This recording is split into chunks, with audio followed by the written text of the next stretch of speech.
फिर से हम जानना चाहेंगे कि बिरसा आबा के उलगुलान, बिरसा आबा अकेले ही नहीं, हजारों लोगों का, समाज के हजारों लोगों का बलिदान रहा है।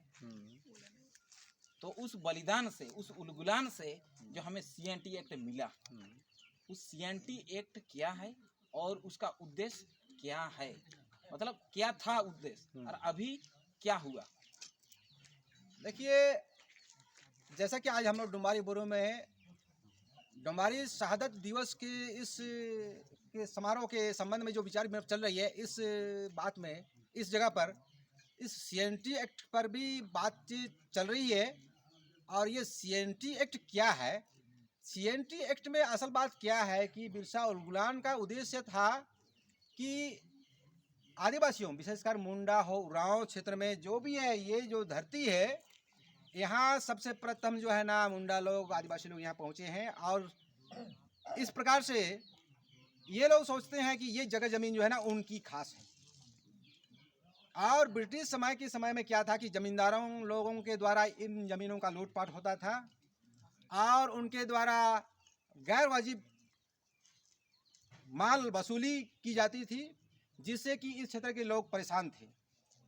और इसी परेशानी से मुक्त होने के लिए बिरसा की अगुवाई में और उससे भी पहले आदिवासियों ने कई प्रकार का आंदोलन कर चुके थे, लेकिन आखिरकार जो है ना बाद में जो बिरसा ने जिस आंदोलन को आगे बढ़ाया, उसी आंदोलन को बिरसा आंदोलन कहा गया। और उस आंदोलन के माध्यम से जमींदारों की उन तमाम लूटपाट गैर वाजिब कामों को रोकने के लिए, उनकी ज़मीन जब छीनी जा रही थी जमींदारों के माध्यम से, उनके बहु बेटियों का जो है ना इज्जत आबरू जो है ना लूटा जा रहा था, शोषण हो रहा था, आदिवासियों को बेड बेगारी कराया जाता था, इन तमाम बातों से मुक्ति पाने के लिए एक आंदोलन शुरू किया।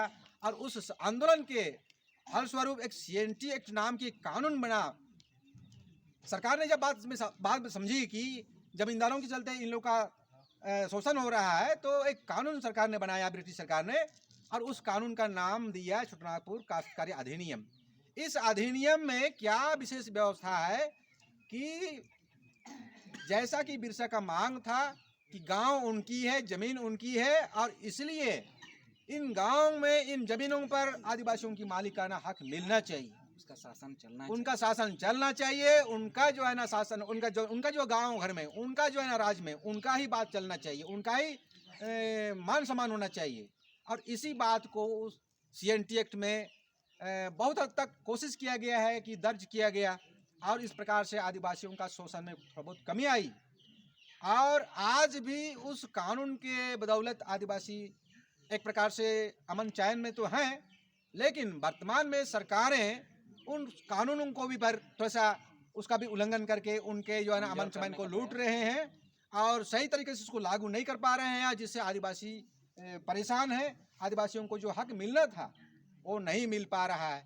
तो आज हम इस पर भी उस समारोह के समय विशेष रूप से प्रकाश डालने का हम प्रयास कर रहे हैं, ताकि लोगों को अपने अपने अधिकारों का मालूमात होना चाहिए, और उसे जिस प्रकार कानून में उनको हक दिया गया है उनको मालूम होना चाहिए, और उन हक को उनको प्राप्त करने का उनको रास्ता आना चाहिए, ताकि सरकारें द्वारा जो हमारे ऊपर में गैर कानूनी कानूनों को चला करके हमारे जो CNT एक्ट को रद्द बदल करने का जो काम हो रही है, या उनका जो लाभ से लोगों को वंचित करने का प्रयास हो रहा है, उसका पर्दाफाश हो सके और लोग अपने अधिकारों का सही इस्तेमाल कर सके, इसके लिए भी प्रयास हो रही है। और उस समारोह में इस पर पूरी विस्तार से भी बातें बताई जाएंगी। अच्छा, एक सवाल और है कि जैसे हो गया सुप्रीम कोर्ट में भी बिरसा विचारधारा के लोग नहीं हैं, हाँ, कम है, है, और आदिवासी लोग सुप्रीम कोर्ट में नहीं के बराबर हैं, नहीं के बराबर, हाई कोर्ट में नहीं के बराबर हैं, थाना में नहीं के बराबर हैं, थाना और ब्लॉक जाने से अभी भी आदिवासी लोग कतराते हैं। तो बिरसा का जो विचारधारा है अबुआ दिसुम अबुआ राज, कहीं कि शासन प्रशासन में आदिवासी ज़्यादा शामिल नहीं है, तो आप किस तरह से उसको देखते हैं?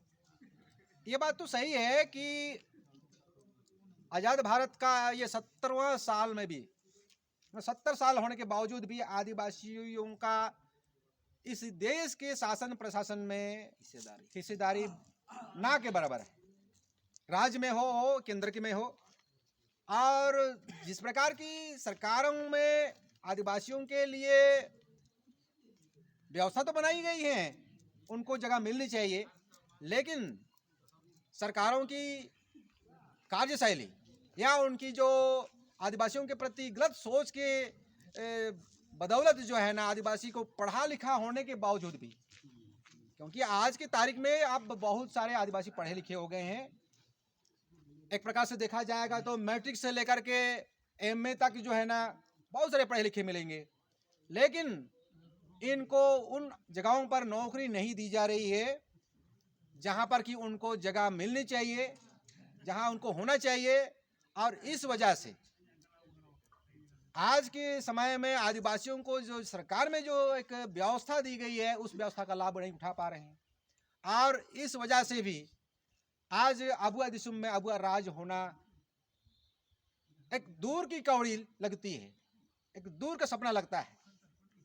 अच्छा, हम चाह रहे हैं कि आज की सरकार इस पर ध्यान दे, इस तरफ अपना विचार देखे, और आदिवासियों को उनके लायक का जगह में उनको हक मिलना चाहिए, और ताकि उनकी भी इस देश में एक जगह जो उनकी जो बनती है वो जगह मिलनी चाहिए। इसके साथ ही एक सवाल है, जैसे सीएनटी एक्ट के बावजूद भी झारखंड का ही बात करें तो पूरा रांची खत्म हो गया लगभग में। हाँ। दूसरों ने ले लिया। इसके अलावा और जमीन लूट का एक नया नया तरीका अपनाया जा रहा है, तो हाँ, आदिवासी लोग तो उसको दिक्कू ही कहेंगे, जो जमीन लूटे या आदिवासी का हक अधिकार छीने उसको दिक्कू ही कहा जाता है। तो ये पूछ रहे हैं कि अभी आदिवासी लड़कियों को फंसा के शादी करते हैं लोग। हाँ। शादी करते हैं और इतना करोड़, 1000, 20,000, 30,000 एकड़ जमीन खरीद रहे हैं। तो समाज को आप क्या संदेश देना चाहिए, इस पर क्या करना चाहिए समाज को? और जमीन लूट रहे हैं ये शादी करके, ये अलग बात है, लेकिन जो आदिवासी के लिए जो आरक्षित सीट होता है उस पर भी दावा कर रहे हैं, उस पर भी लड़ रहे हैं, मुखिया पद में जीत रहे हैं। तो इस तरह से जाति तो पिताजी के घर से ही बनता है। तो इस पर समाज को क्या दिशा निर्देश देना चाहेंगे? देखिए, ये बड़ा अजूबा बात है, आपने जो सवाल किया है ये गौरतलब है, और इस पर सोचना बहुत ज़रूरी है, और समाज को गंभीर होना ज़रूरी है, आदिवासियों को गंभीर होना ज़रूरी है। सरकार की ढुलमुल नीति इसमें विशेष दोषी है। सरकार की ढुलमुल नीति विशेष दोषी है। जानबूझ करके सरकार जो है ना, इन बातों को नज़रअंदाज कर रही है और उनको प्रोत्साहन दे रही है। एक प्रकार से जो आदिवासियों का लड़कियों को शादी करते हैं और उनके नाम से ज़मीन खरीदते हैं या ज़मीन लूटते हैं या उनके नाम से पूरा का पूरा लाभ जो है आदिवासी समाज का उठाते हैं, ये सरकार की ढुलमुल नीति है। कानून रहते हुए उस पर जो सरकार लगाम नहीं रख रही है, और इस तरह से आदिवासियों का बहुत बड़ा हानि हो रहा है। ये किसी से छिपा नहीं है, ये हर कोई देख रहा है। समझदार आदमी, पढ़े लिखे लोग इसको समझ रहे हैं। मगर क्या है कि सरकार इस ओर एक प्रकार से, अगर मान लिया आदिवासी इस मामले में आवाज़ भी उठाते हैं तो सरकार का इसमें सहयोग नहीं मिलती है। कोर्ट कचहरी का भी सहयोग नहीं मिलता है। कोर्ट कचहरी में भी अब क्या है कि जिसकी लाठी उसकी भैंस, इस प्रकार से विचार किया जा रहा है, और जो कार्य नहीं होना चाहिए वही कार्य हो रहा है, जो रुकना चाहिए वो रुक नहीं पा रही है। और इस तरह से गैर आदिवासी लोग जो है ना, आदिवासियों के महिलाओं का नाम में बड़ा हिस्सेदारी कर रहे हैं, जो बहुत ही गलत बात है। हम समाज को इस बात के लिए यही कहना चाहेंगे कि समाज को है ना जागरूक होना होगा, समझदार बनना होगा, लड़ाकू बनना होगा, बोलने वाला होना होगा, और उसके लिए एकजुटता जरूरी है। एकजुट होकर उसके लिए संघर्ष करना होगा, और सरकार को चुनौती भरा आवाज में उसको बोलना होगा कि आप इससे रोको, या तो हम खुद से रोकने के लिए आगे आएंगे। जब तक ऐसा ना किया जाएगा तब तक इस पर लगाम रखना मुश्किल हो। चलिए, धन्यवाद। बहुत सारे बातें आपने समाज को बताई। बहुत बहुत धन्यवाद।